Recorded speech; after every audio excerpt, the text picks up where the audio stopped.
हर हर महादेव, जय भोलेनाथ। मित्रों, इस संसार में लोग जाने कितने खजाने जोड़ते रहते हैं। कहीं सोने चांदी का लोभ, कहीं जमीन जायदाद की चाह, तो कहीं परिवार, पद और प्रतिष्ठा का मोह। लेकिन क्या आपने कभी सोचा, इन सब में सच्चा खजाना कौन सा है? वो कौन सा धन है जो न समय छीन पाता है, न मृत्यु जिसकी चमक को मिटा पाती है? यही प्रश्न देवी पार्वती ने स्वयं भगवान शिव से किया और तब महादेव ने उन्हें एक ऐसा रहस्य बताया जिसे जानकर हर इंसान का जीवन बदल सकता है। आइए सुनते हैं वह दिव्य संवाद और वे कथाएं जिनमें छिपा है अमर धन का रहस्य। देवी पार्वती ने गंभीर स्वर में शिव जी से कहा, स्वामी, मैंने देखा है कि संसार के लोग धन के लिए दिन रात श्रम करते हैं। कोई स्वर्ण रत्न इकट्ठा करता है, कोई भूमि, संपत्ति, कोई परिवार और संतान को ही सबसे बड़ा धन मान लेता है, और कोई यश, प्रतिष्ठा के पीछे भागता है। परंतु यह सब कुछ एक ना एक दिन नष्ट हो जाता है। कृपया मुझे बताइए, वो कौन सा धन है जो कभी नष्ट नहीं होता और मृत्यु के पश्चात भी आत्मा के साथ जाता है? शिव जी ने शांत दृष्टि से पार्वती जी की ओर देखा और बोले, देवी, आपका प्रश्न अत्यंत गूढ़ है। ये प्रश्न केवल आपके लिए ही नहीं, समस्त मानवता के लिए कल्याणकारी है। परंतु इस रहस्य को मात्र शब्दों में नहीं बताया जा सकता। यदि मैं अभी आपको उत्तर दे दूं तो उसकी गहराई का अनुभव आप नहीं कर पाएंगी। इसलिए मैं आपको कुछ प्रसंग सुनाऊंगा, राजाओं, ऋषियों और सामान्य लोगों के जीवन से जुड़े हुए प्रसंग। इन्हीं कथाओं के माध्यम से आप समझ पाएंगी कि कौन सा धन ऐसा है जो कभी क्षीण नहीं होता और जो मृत्यु के बाद भी आत्मा का सहचर बना रहता है। पार्वती जी की जिज्ञासा और बढ़ गई। उन्होंने हाथ जोड़कर कहा, स्वामी, मैं आज वही कथाएं सुनना चाहती हूं। कृपा करके मुझे उस अमर धन का रहस्य कथा के माध्यम से बताइए। शिव जी ने मंद मुस्कान के साथ उत्तर दिया, ठीक है, सुनो देवी, मैं तुम्हें पहली कथा सुनाता हूं। शिव जी बोले, देवी, बहुत समय पहले एक राजा हुआ जिसका नाम था सुदर्शन। उसके राज्य में वैभव की कोई कमी नहीं थी।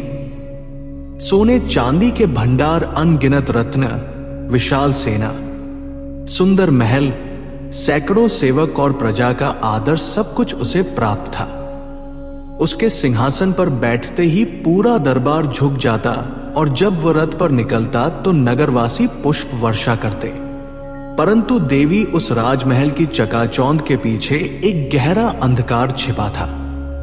रात के सन्नाटे में जब सब सो जाते तब सुदर्शन का मन बेचैन हो उठता। वो अपने कक्ष की खिड़की से आकाश की ओर देखता और सोचता, इतना वैभव, इतना यश, फिर भी मेरे मन को शांति क्यों नहीं मिलती? ये खालीपन कौन सा है जो सब कुछ होते हुए भी मुझे खाए जा रहा है?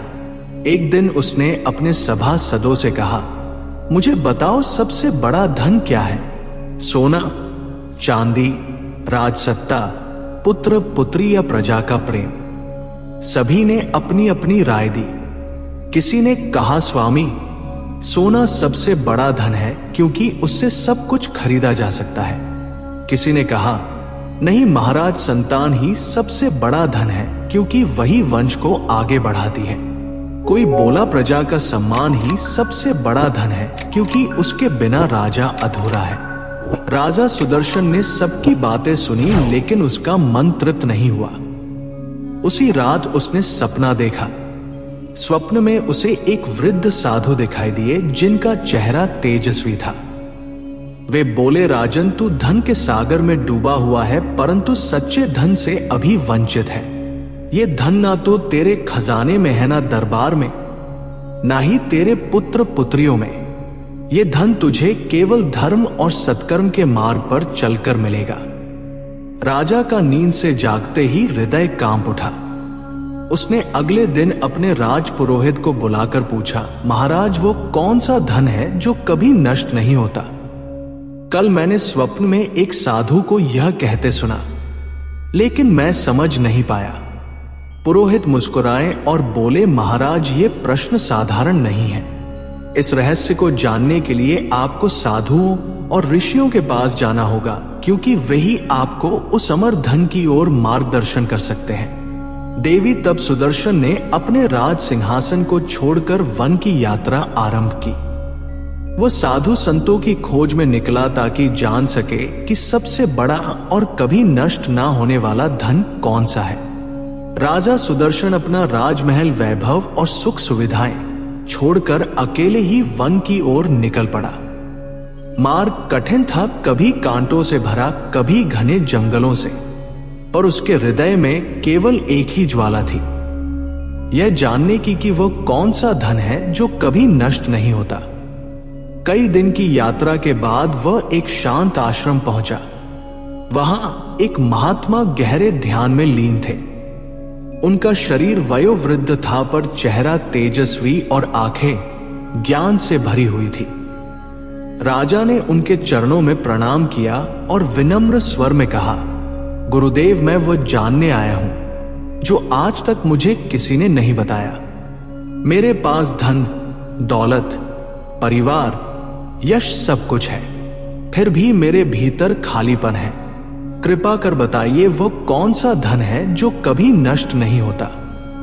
महात्मा ने नेत्र खोले और शांति से बोले, राजन, तेरे पास जो कुछ है वो समय का दिया हुआ है और समय जब चाहे छीन सकता है। सोना चांदी चोर ले जा सकते हैं, राजपाट विद्रोह से छीन सकता है, संतान मृत्यु से दूर हो सकती है, यश बदनामी से मिट सकता है, किंतु एक धन ऐसा है जिसे ना समय छीन सकता है ना मृत्यु। वही तेरे साथ जाएगा जब ये शरीर मिट्टी में मिल जाएगा। राजा विस्मित होकर बोला, गुरुदेव, वो धन क्या है? महात्मा ने उत्तर दिया, राजन, उस धन को शब्दों में तुरंत नहीं बताया जा सकता। यह समझना पड़ता है अनुभव से। यदि तू चाहता है तो मैं तुझे एक कथा सुनाऊंगा। उस कथा में वो रहस्य छिपा है जिसे सुनकर तुझे मार्गदर्शन मिलेगा। राजा हाथ जोड़कर बोला, गुरुदेव, कृपा कर वह कथा सुनाइए। मेरे जीवन का उद्देश्य ही यही है। महात्मा ने मुस्कुरा कर कहा, सुनो राजन, ये कथा है एक ऐसे व्यापारी की जिसने धन के लिए सब कुछ त्याग दिया, परंतु अंत में समझ पाया कि सबसे बड़ा धन कुछ और ही है।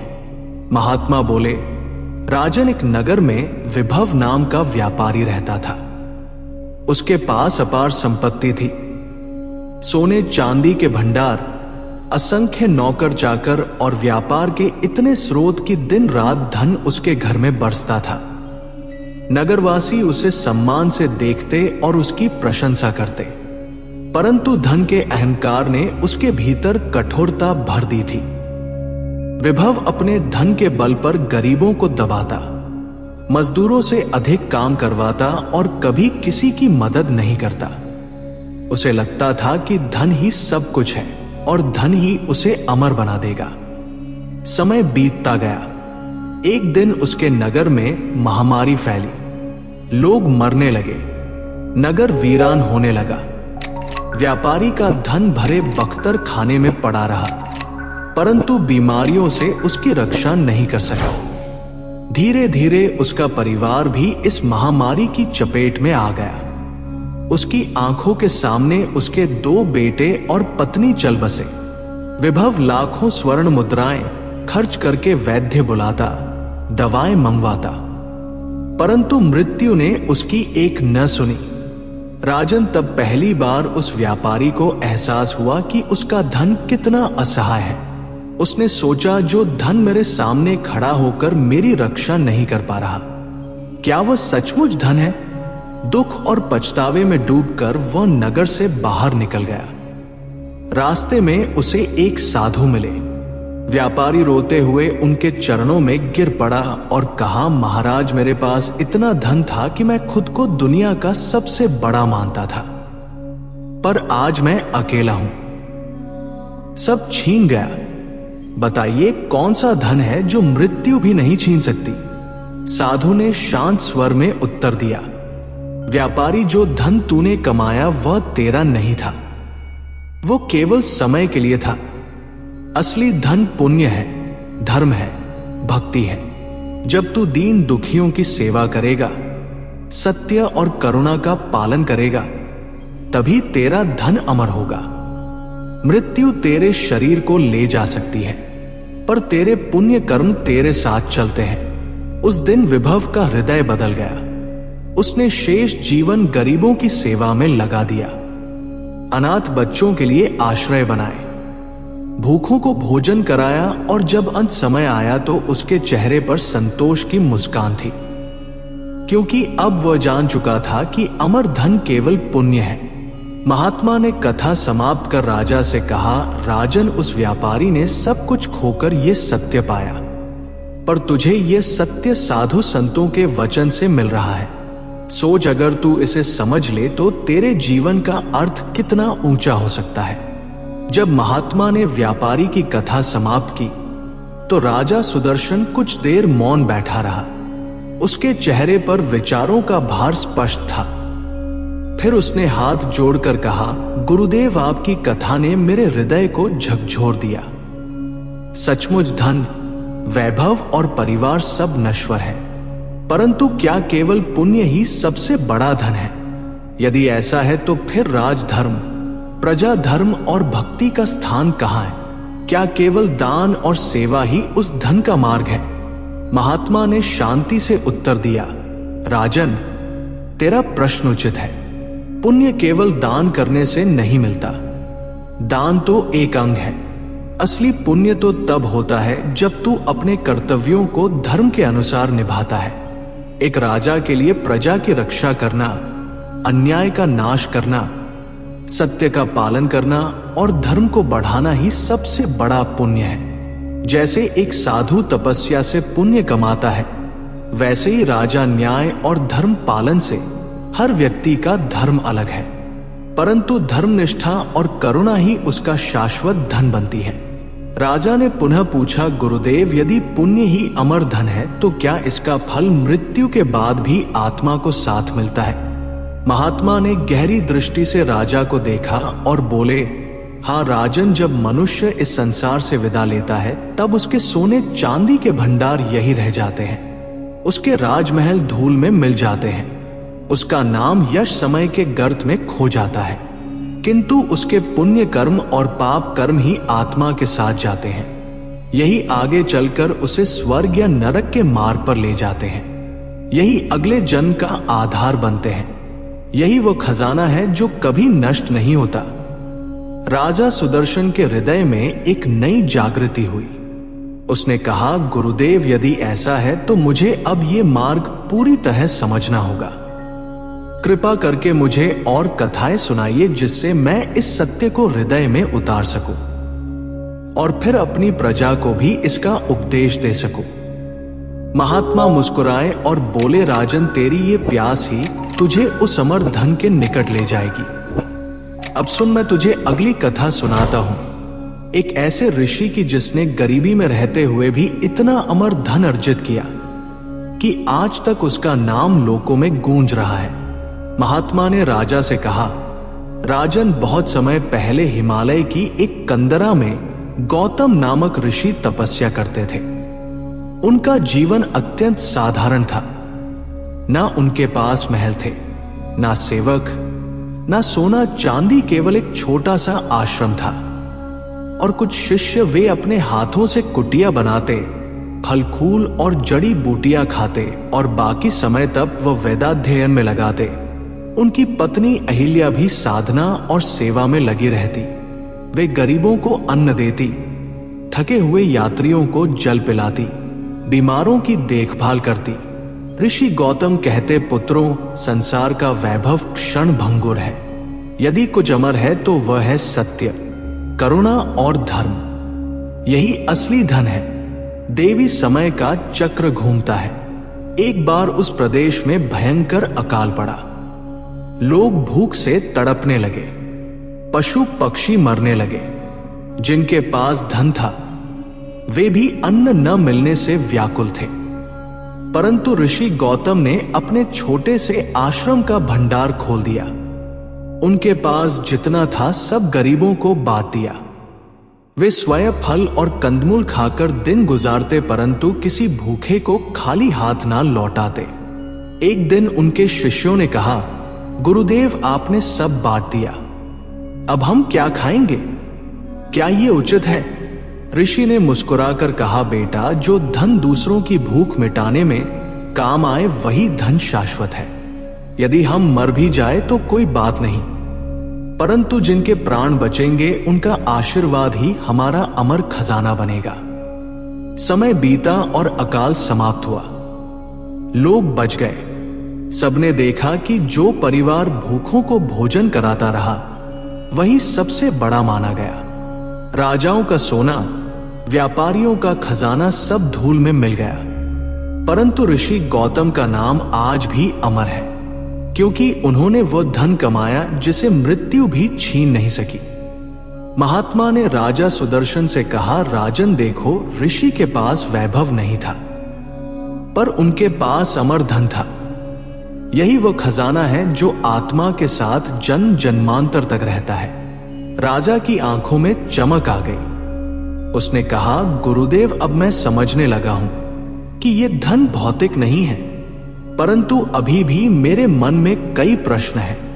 क्या हर स्थिति में केवल पुण्य ही मनुष्य का सहारा बनता है? क्या कोई उदाहरण ऐसा है जहां किसी के पुण्य ने मृत्यु के बाद भी उसका उद्धार किया हो? महात्मा मुस्कुराए और बोले, राजन, ये प्रश्न बहुत गहरा है। अब मैं तुझे एक ऐसी कथा सुनाऊंगा जो मृत्यु के बाद भी पुण्य के साथ चलने की सच्चाई को प्रमाणित करती है। महात्मा ने कहा, राजन, एक नगर में धनपाल नामक वैश्य रहता था। वो साधारण व्यापारी था, परंतु उसका हृदय बहुत विशाल था।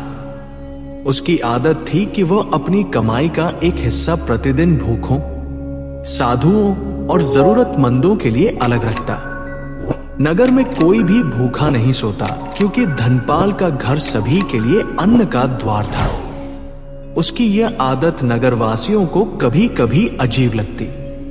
कुछ लोग कहते, धनपाल मूर्ख है, अपने धन को लूटा रहा है, आने वाले समय में खुद भूखा रहेगा।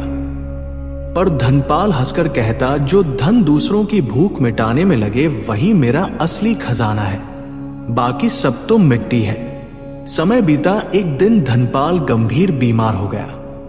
वैद्य बुलाए गए, औषधियां दी गई, परंतु मृत्यु समीप आ चुकी थी। जैसे ही उसकी सांसें टूटने लगी, उसके परिवार वाले रोने लगे। उस समय धनपाल ने कहा, मत रो, जो धन मैंने बांटा वही आज मेरे साथ जाएगा। यही मेरा सच्चा सहारा है। और कुछ देर बाद उसने शांत मन से प्राण त्याग दिए। राजन, जैसे ही उसकी आत्मा शरीर से निकली, उसे दो मार्ग दिखाई दिए, एक अंधकार से भरा, दूसरा प्रकाश से भरा। आत्मा विचलित हुई कि कौन सा मार्ग चुनूं। तभी उसके सामने अनगिनत दिव्य स्वरूप प्रकट हुए। वे उन भूखों के आशीर्वाद थे जिन्हें उसने जीवन भर अन्न खिलाया था। वे बोले, धनपाल, मत डर, तेरे पुण्य ने तेरा मार्ग प्रशस्त कर दिया है। हम तुझे स्वर्ग लोक तक ले चलेंगे। धनपाल की आत्मा प्रकाशमय मार्ग पर बढ़ी और देवदूतों ने उसका स्वागत किया। स्वर्ग में उसका नाम अमर कर दिया गया। वही नगर में लोग कहते रहे, सोना चांदी तो यही रह गया, पर धनपाल ने ऐसा धन कमाया है जो मृत्यु के पार भी उसका सहारा बना। महात्मा ने राजा से कहा, राजन, यही प्रमाण है कि मृत्यु के बाद भी पुण्य ही आत्मा के साथ जाता है। धन, परिवार, यश सब यही रह जाते हैं, पर धर्म और सत्कर्म जन्म जन्मांतर तक आत्मा के साथ रहते हैं। राजा सुदर्शन की आंखें श्रद्धा से भर आई। उसने कहा, गुरुदेव, अब मुझे समझ आने लगा है कि असली खजाना कहाँ है। राजा सुदर्शन गहराई से सोचने लगा। उसने कहा, गुरुदेव, अब मुझे स्पष्ट होने लगा है कि यह धन बाहरी नहीं है, यह भीतर से अर्जित होता है। परंतु क्या ये धन केवल परलोक में फल देता है या इस लोक में भी इसका कोई महत्व है?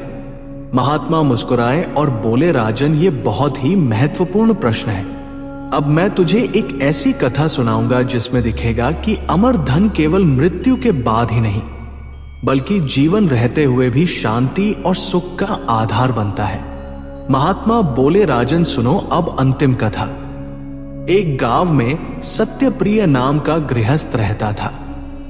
उसके पास ना अधिक धन था ना विशेष वैभव, परंतु उसका जीवन सत्य, करुणा और सेवा पर आधारित था। वह जो भी कमाता उसमें से कुछ हिस्सा गरीबों के लिए, कुछ हिस्सा धर्म कार्य के लिए और शेष अपने परिवार के लिए रखता। लोग कहते थे, सत्य प्रिय, तूने जीवन में कोई बड़ा महल नहीं बनाया, ना खजाने भरे, ना नाम कमाया, फिर तू इतना प्रसन्न कैसे रहता है? सत्य प्रिय हंसकर कहता, क्योंकि मेरा खजाना भीतर है। जब मैं किसी दुखी की मदद करता हूं मेरा मन हल्का हो जाता है। जब किसी भूखे को भोजन कराता हूं मेरा हृदय तृप्त हो जाता है। यही मेरी असली दौलत है। राजन देखो, उसका जीवन साधारण था पर उसका चेहरा सदैव शांत रहता था। ना उसे नींद में डर सताता, ना भविष्य की चिंता खाती। मृत्यु का भय भी उसके समीप नहीं आया, क्योंकि उसे पता था कि उसने जो धन कमाया है वो कभी नष्ट नहीं होगा। महात्मा ने राजा सुदर्शन से कहा, अब समझो राजन, यही सबसे बड़ा धन है। सोना चांदी मिट्टी में मिल जाएगा, यश समय के साथ भुला दिया जाएगा, परिवार भी मृत्यु के बाद साथ नहीं जाएगा। केवल धर्म, सत्य, भक्ति और करुणा से अर्जित पुण्य ही ऐसा अमर धन है जो आत्मा के साथ जीवन और मृत्यु दोनों में रहता है। यही आत्मा का शाश्वत खजाना है। राजा सुदर्शन ने हाथ जोड़कर कहा, गुरुदेव, अब मैं इस रहस्य को समझ गया। अब से मेरा जीवन इस अमर धन को अर्जित करने के लिए समर्पित रहेगा। मैं राज सिंहासन पर बैठकर केवल प्रजा के कल्याण, सत्य और धर्म के लिए कार्य करूंगा। यही मेरी सबसे बड़ी संपत्ति होगी। महात्मा मुस्कुराए और बोले, राजन, जब तू इस मार्ग पर चलेगा तभी तेरा जीवन सार्थक होगा। यही अमर धन का वास्तविक स्वरूप है। शिवजी ने पार्वती जी से कहा, देवी, यही उत्तर है तुम्हारे प्रश्न का। संसार का सबसे बड़ा धन ना सोना है, ना राजपाट, ना यश, ना परिवार। सबसे बड़ा और कभी नष्ट ना होने वाला धन है धर्म, भक्ति और पुण्य से अर्जित अमर संपत्ति। पार्वती जी की आंखें श्रद्धा से भर आई। उन्होंने हाथ जोड़कर कहा, स्वामी, अब मुझे समझ आ गया कि यही वो खजाना है जिसकी खोज हर आत्मा को करनी चाहिए। भक्तों, इस प्रकार आज की ये दिव्य कथा समाप्त होती है। भगवान शिव ने माता पार्वती के प्रश्न का उत्तर हमें कथाओं के माध्यम से दिया और ये समझाया कि संसार का सबसे बड़ा और कभी नष्ट ना होने वाला धन केवल धर्म, भक्ति और पुण्य है। यही धन आत्मा के साथ रहता है और यही सच्ची पूंजी है। हमें आशा है कि ये कथा आपके हृदय को अवश्य छू गई होगी और आपके जीवन को एक नई दिशा देने में सहायक होगी। यदि आपको ये कथा पसंद आई हो तो इसे लाइक करें, अपने मित्रों और परिवार के साथ शेयर करें और कमेंट में हर हर महादेव अवश्य लिखें ताकि पूरे कमेंट बॉक्स में महादेव का जयकारा गूंज उठे। और हाँ, चैनल को सब्सक्राइब करना ना भूलें ताकि हर नई कथा सबसे पहले आप तक पहुंचे। धन्यवाद। हर हर महादेव।